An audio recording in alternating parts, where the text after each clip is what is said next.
एक समय की बात है। सूरजपुर नाम का एक सुंदर और शांतिपूर्ण गांव था। इस गांव में दो भाई रहते थे, बड़ा भाई विक्रम और छोटा भाई अजय। विक्रम बेहद अमीर था और उसके पास ढेर सारा धन संपत्ति थी, जबकि अजय बहुत ही गरीब था। उसके पास बस एक छोटा सा उपजाऊ खेत था, जिसकी फसल से वह किसी तरह अपने परिवार का पालन पोषण करता था। उन दोनों के माता पिता का स्वर्गवास हो चुका था। माता पिता के जाने के बाद विक्रम ने चालाकी से सारी जमीन और धन हड़प लिया और अजय को सिर्फ एक छोटा सा खेत देकर अपने कर्तव्यों से मुक्त हो गया। विक्रम के पास अपार धन संपत्ति होने के बावजूद उसकी लालसा कभी खत्म नहीं हुई। उसे हमेशा और अधिक संपत्ति की भूख लगी रहती थी।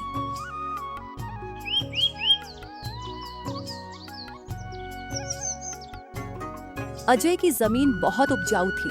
बिना ज्यादा मेहनत के भी उसमें भरपूर फसल उगती थी। इसी खेत की बदौलत अजय अपने बेटे करण को शहर में पढ़ा रहा था और उसका जीवन ठीक ठाक चल रहा था। यह देखकर विक्रम के मन में ईर्ष्या भर गई। उसने सोचा कि किसी भी तरह उसे यह उपजाऊ खेत हड़प लेना चाहिए।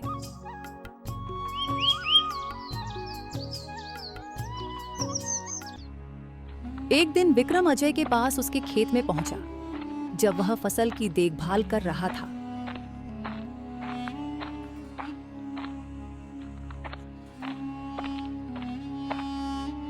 अरे अजय, कैसे हो भाई?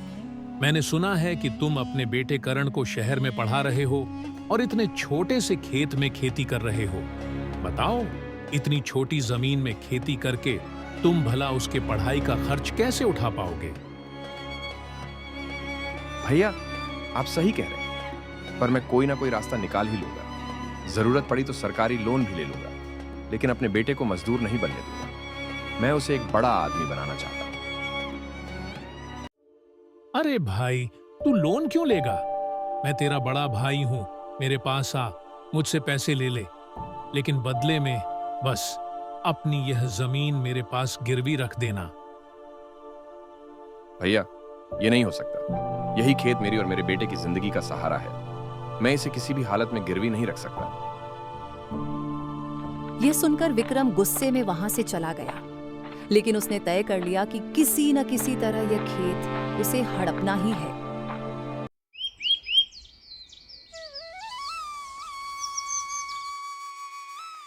कुछ दिनों बाद विक्रम एक नई चाल के साथ अजय के पास आया।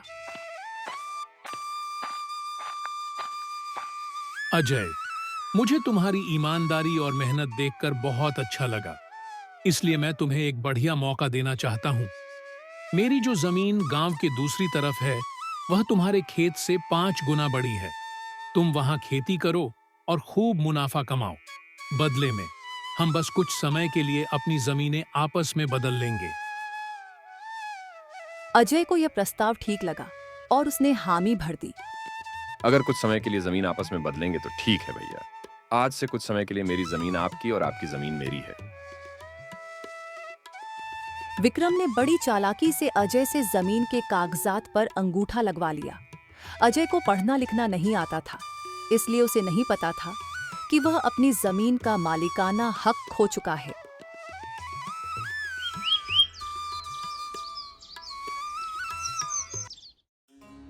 कुछ समय बाद अजय को समझ में आया कि विक्रम ने उसे धोखा दिया है। जिस जमीन पर उसने खेती शुरू की थी, वह बंजर थी। उसमें कुछ भी नहीं उग सकता था। उसकी सारी मेहनत बर्बाद हो गई। अरे ये क्या? भैया ने तो मेरे साथ धोखा किया है। मेरी जमीन मुझसे छीन के मुझे बंजर वाली जमीन दे दिया है। वह दौड़कर विक्रम के पास गया और कहा, भैया, आपने मेरे साथ धोखा किया। मेरी जमीन मुझे वापस कर दो। अजय, तुमने अपनी मर्जी से जमीन की अदला बदली की थी। कागजों पर तुम्हारा अंगूठा है। अब वह जमीन मेरी है और तुम कुछ नहीं कर सकते। अजय मायूस होकर घर लौट आया। उसकी स्थिति बहुत खराब हो गई थी।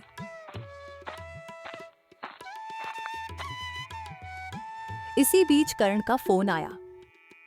पिताजी, कॉलेज की फीस भरनी है, पैसे भेज दीजिए। बेटा, मेरे पास अब कुछ नहीं बचा है। तुम्हारी पढ़ाई का खर्च उठाना मुश्किल हो गया है, मुझे माफ कर दो। करण को जब सच्चाई का पता चला तो उसने तुरंत गांव आने का फैसला किया।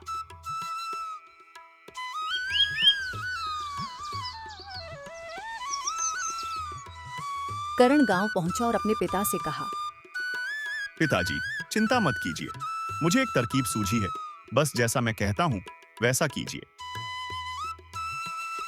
रात के अंधेरे में करण और अजय खेत पर गए और वहां 2 घड़े जमीन में दबा दिए।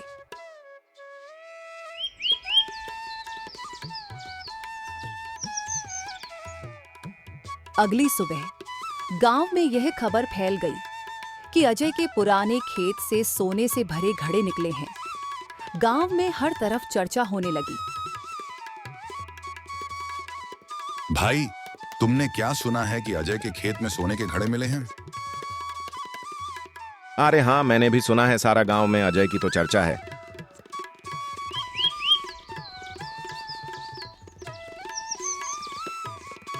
अब तो अजय गांव का सबसे बड़ा अमीर बन जाएगा। इतना सारा धन से उसका भाग्य तो खुल गया। लगता है कि वो जमीन में और भी सोना होगा।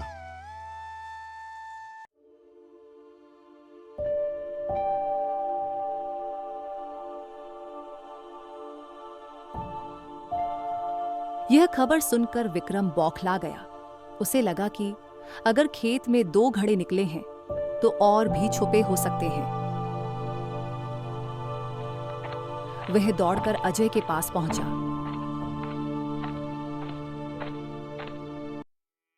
अजय भाई, मेरी जमीन मुझे वापस कर दो, बदले में तुम्हारी जमीन ले लो। भैया, हमने तो जमीनों की अदला बदली कर ली थी। अब ये जमीन मेरी है। चाचा, अगर आप अपनी जमीन वापस चाहते हैं तो आपको हमारी जमीन के कागजात लौटाने होंगे और साथ ही 10 लाख रुपए भी देने होंगे। विक्रम मन ही मन खुश हो गया। उसे लगा कि ये दोनों मूर्ख हैं। उसने तुरंत शर्त मान ली, पैसे दिए और कागजात पर साइन कर दिए।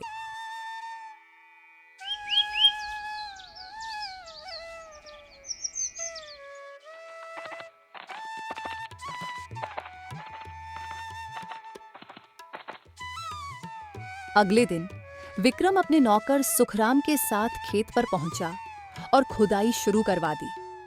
वह घंटों खुदाई करवाता रहा, लेकिन वहां कुछ नहीं मिला। यह क्या हो गया? मैंने तो सब कुछ खो दिया। कर्ण और अजय दूर खड़े मुस्कुरा रहे थे। उन्होंने नकली सोने के सिक्के खेत में दबा दिए थे ताकि लालची विक्रम को सबक सिखाया जा सके। लालच का नतीजा हमेशा बुरा होता है। ईमानदारी और मेहनत से मिली चीजें कभी धोखे से नहीं छीनी जानी चाहिए। विक्रम ने अपने लालच में खुद को बर्बाद कर लिया।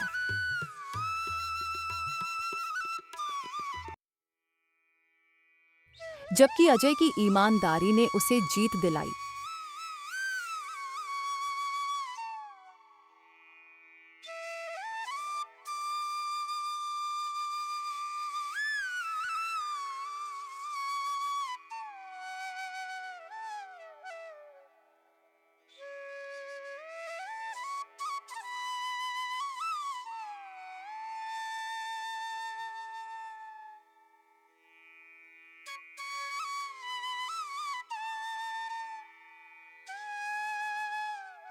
अगर आपको हमारा वीडियो पसंद आया तो वीडियो को एक लाइक कर दो और शेयर कर दो। कमेंट सेक्शन में एक प्यारा सा कमेंट करके चैनल को सब्सक्राइब कर दो और बेल आइकन को ऑल कर दो ताकि हमारे नए वीडियो की जानकारी तुरंत आपके पास जाए।